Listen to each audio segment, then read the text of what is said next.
Hola, buenas tardes a todos, ¿cómo les va? Hoy vamos a ver la teórica de apoptosis y cáncer. Bueno, como ustedes se imaginan, el crecimiento, desarrollo y mantenimiento de los organismos multicelulares requiere tanto de la producción de células como así de mecanismos que aseguren que esas células se mueran. Por ejemplo, el mantenimiento del tamaño de los tejidos requiere de que las células se mueran a la misma velocidad que se producen.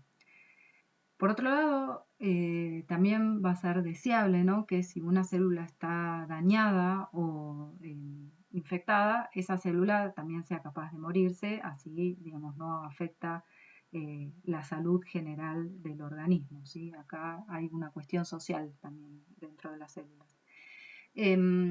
Y bueno, la muerte en general, de todas estas células va a ocurrir de una manera ordenada, ¿sí? Va a ocurrir a través de una secuencia de eventos moleculares característicos que va a llevar, va a conducir a esa célula a la muerte. En general, se mueren desde el interior, señales como se mueren desde el interior y esa célula ahora vamos a ver qué características morfológicas va a tener, pero en última instancia esa célula va a ser, fagocitada o comida por otra célula del sistema inmune que se llama macrófago, asegurando así que, no haya una inflamación. Entonces, esta muerte de las células a través de una serie de eventos moleculares se llama muerte celular programada o apoptosis, ¿sí? Y eso es lo que vamos a ver ahora. Entonces, les decía que las células, cuando se mueren por apoptosis, van a sufrir una serie de cambios celulares que van a ocurrir en un orden definido, ¿sí? En primera instancia, se van a romper los filamentos del citoesqueleto, con lo cual, la célula va a perder adherencia y se va a volver más esférica. Por lo tanto, si uno mira células bajo un microscopio cuando le da una señal de muerte, muchas de ellas se van a ver en forma redondeada. Luego hay una condensación del citosol y de organelas, y entonces esto hace que las células se encojan, ¿sí? Se redondean y se encogen. También se van a disociar los filamentos intermedios, con lo cual esto va a llevar a que se vaya desintegrando la envoltura nuclear, va a haber una compactación de la cromatina y el ADN se va a empezar a cortar por unas endonucleasas particulares. Y todo esto, va a ir haciendo que la célula, todos estos cambios van a llevar a que la célula, se vaya muriendo, ¿no? Después se van a generar protrusiones en la superficie de la membrana que van a contener estos restos del núcleo y se van a formar como se desprenden esas protrusiones y se forman estos cuerpos apoptóticos, ¿sí? Y otra característica de las células cuando se mueren por apoptosis es que las fosfatidilcerinas, que en general, ¿se acuerdan? Son fosfolípidos que se encontraban en la membrana, se encuentra en la membrana plasmática, pero de la cara citosólica. Bueno, en las células que están sufriendo apoptosis, esos fosfolípidos van a pasar a la cara externa de la membrana plasmática, ¿sí? Y esas fosfatidilcerinas en la membrana externa, van a atraer a macrófagos que van a fagocitarse a estas células para evitar en medida que no haya inflamación, ¿sí? Así no se despierta todo el sistema inmune y nada, se evitan problemas. Bueno, entonces en estas, la muerte celular programada o apoptosis dijimos que va a ocurrir a través de una secuencia programada de eventos moleculares como los que vimos, en la cual la célula se destruye ella misma, desde adentro y luego es comida. Y acá se muestran un par de microscopías, de fotos obtenidas con microscopía electrónica, en donde se ven estas dos, son células, acá hay una célula en apoptosis, acá se ve la vacuola, ¿sí? Y acá se ve, esta es una célula muerta fagocitada por una célula fagocítica o macrófago. Y fíjense qué diferencia hay con la necrosis. la necrosis es una muerte que no es programada, se produce ante un daño agudo y en donde se libera todo el contenido de interno de la célula hacia el exterior, con lo cual esto genera un montón de inflamación, ¿sí?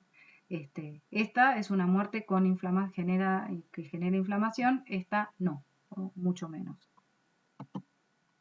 Bueno, y la apoptosis o la muerte en general es un fenómeno común y se requiere también, digamos, de que las células se mueran en estadios, por ejemplo, embrionarios, en donde eso va a permitir remover tejidos provisorios, como por ejemplo la cola en los renacuajos, o bueno, también durante el desarrollo del sistema nervioso, al principio se forman una gran cantidad de neuronas que luego, durante el desarrollo, un montón de esas neuronas se mueren. Y también en etapas postnatales, por ejemplo, o incluso durante el desarrollo también, la muerte, digamos, de las células se requiere para poder darle un tamaño y una forma a ciertos tejidos, como por ejemplo ocurre en el desarrollo de las patas de los dedos, ¿no? de algunos organismos.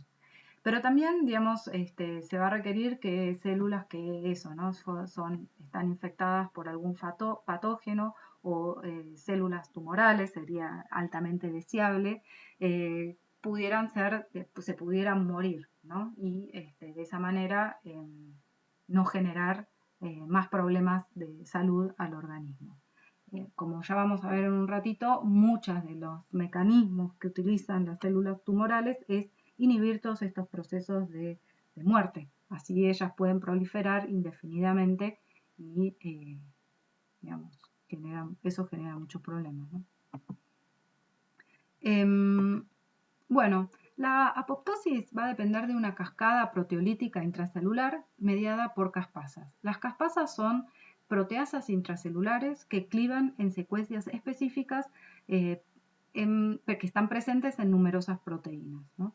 Estas caspasas tienen en el sitio activo una cisteína y clivan en ácidos aspárticos, por eso se las llaman caspasas, C de cisteínas y aspart del objetivo, del target, ¿no? Donde clivan. Las caspasas se van a sintetizar como precursores inactivos y se van a activar solo durante la apoptosis. Y hay dos tipos o dos clases de caspasas apoptóticas, que son las caspasas iniciadoras y las caspasas ejecutoras. Las caspasas iniciadoras son las que van justamente a iniciar el proceso apoptótico, en general se encuentran como monómeros solubles inactivos en el citoplasma y cuando se activan estos monómeros van a dimerizar junto con proteínas adaptadoras que le van a permitir que estas caspasas dimericen y dentro de este complejo, cada una de estas caspasas va a activar a la otra, ¿sí? Dentro de estos complejos, estas caspasas se activan. Y cuando estas caspasas se activan, son capaces de activar a las caspasas ejecutoras, ¿sí? Que las caspasas ejecutoras van a existir como dímeros, pero en un estado inactivo. Que cuando se clivan, ¿sí? En el dominio proteolítico, sufren un cambio conformacional y para activarse se tienen que clivar, cambiar conformacionalmente y ahí ya pasan a estar en un estado activo capaz de clivar a un montón de proteínas blancos, ¿sí? Y de esta manera generar la muerte, ¿tá? O sea, todas estas caspasas, entonces se van como, o por lo menos las caspasas ejecutoras, para activarse se tienen que clivar ellas mismas. O sea, están inactivas en el citoplasma como procaspasas, ¿sí? En un estado inactivo, procaspasas. Cuando se activan, cuando alguna caspasa iniciadora las activa, que las cliva, estas caspasas clivadas se reorganizan, tienen un cambio conformacional y eso las lleva a un estado activado capaz de, ahora sí, clivar a sus proteínas blancos. ¿Y quiénes son los blancos de las caspasas? Bueno, un montón de células, ¿sí? Ya dijimos, por algunas son la lámina nuclear, también hay una proteína que ahora vamos a ver, que es una proteína que mantiene, que es esta, la ICAD, que es una es una proteína que mantiene inactiva a una endonucleasa que va a degradar el DNA. También otras proteínas blanco de las caspasas son los componentes del citoesqueleto, las proteínas de adhesión celular. Cuando hay una señal, digamos, cuando las caspasas, cuando hay una señal de muerte, ¿sí? Y entonces la célula tiene que morir, lo que va a suceder es que justamente una de estas caspasas va a activar, digamos, o va a degradar esta proteína que mantiene en estado inactivo a esta endonucleasa, que es la que va a ir a cortar el DNA. Entonces, una manera de ver si una célula, por ejemplo, como en este caso, un linfocito, una manera de ver si una célula con un determinado estímulo se está muriendo es correr a distintos tiempos, por ejemplo, agarrar, en este caso, son linfocitos del timo de ratón que están tratados con un anticuerpo que genera, digamos, no importa, con una señal que genera apoptosis. Entonces uno lo que va a hacer es, va a tomar muestras de DNA a distintos tiempos de esos linfocitos tratados con esa señal proapoptótica y los corre, ¿sí? En un gel de agarosa contenido con bromuro de tidio o con alguna otra cosa que permita ver el DNA. Y ustedes fíjense que a medida que va pasando el tiempo en que esas células están con esa señal proapoptótica, se ve un aumento en la degradación del DNA. Y esto está dado porque esta proteína que mantenía inactiva a la endonucleasa que cortaba el DNA se degradó y entonces esta endonucleasa ahora es capaz de cortar el DNA. Otra manera también de ver si las células están en apoptosis es utilizando esta técnica que se llama túnel, que digamos, se basa en que esta es una enzima que va a agregar dióxido UTP, ¿sí? Marcados en el extremo 3' oxidrilo del DNA. O sea, se va a marcar a los fragmentos que se van cortando, que se van generando por el mecanismo propio de la apoptosis. Entonces, todos esos fragmentos, o sea, como que uno puede marcar estos fragmentitos. Y entonces, al unirse, al tener marcados estos fragmentitos, uno puede agarrar un tejido, por ejemplo acá de una pata, de un bichito, no sé, que se está desarrollando, tratarlo con túnel y mirar a este tejido bajo el microscopio y ver señal positiva, ¿sí? Cuando vemos señal positiva, eso nos indica que el DNA se está degradando y que todas estas células entraron en apoptosis.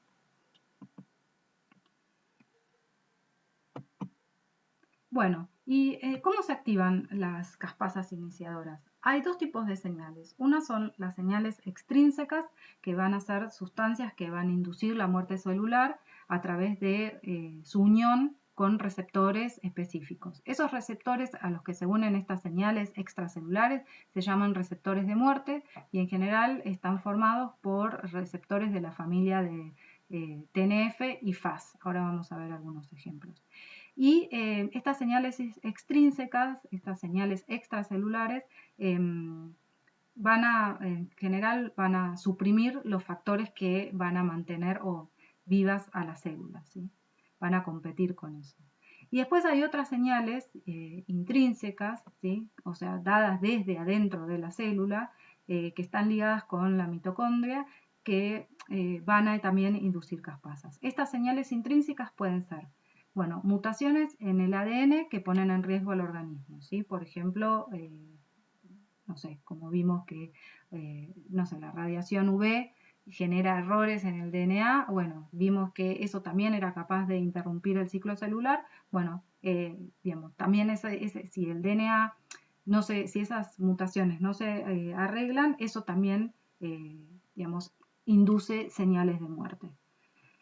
Y también hay señales intrínsecas que se van a producir durante el desarrollo normal que también inducen apoptosis, ¿sí? Y bueno, tanto algunas señales extrínsecas que empiezan desde afuera, también en algún momento, o dependiendo qué señal, puede, digamos, activar también la vía, digamos, de apoptosis dada desde el interior de la célula. Puede activar la vía intrínseca, ¿sí? Entonces, la vía extrínseca va a estar mediado por, dijimos, receptores de muerte, ¿sí? Estos receptores de muerte podían pertenecer a la familia de los receptores de TNF o a la familia de FAS. Estos receptores, digamos, de FAS, ¿sí? Son proteínas transmembranas que están formadas por un dominio extracelular que se va a unir al ligando, un dominio transmembrana y un dominio intracelular que va a inducir muerte. En general, digamos, las células, digamos, del sistema inmune tienen en su superficie, expresan este FAS ligando, ¿sí? Por ejemplo, en este caso, acá se ve un ejemplo de un linfocito killer, uno que mata, ¿sí? Este linfocito tiene expresando en su membrana el FAS ligando. Este FAS ligando se une en una célula blanco que expresa esta proteína, este receptor FAS, y esta unión induce que se ensamblen estas proteínas adaptadoras en el dominio intracelular, digamos, del receptor FAS, y estas proteínas adaptadoras son las que van a reclutar a las procaspasas inactivas. Algo que no les dije, y se los digo ahora, es que la vía extracelular en general va a activar a, digamos, la caspasa iniciadora, digamos, es la procaspasa 8, ¿sí? Mientras que la vía intrínseca va a activar en general a la procaspasa 9.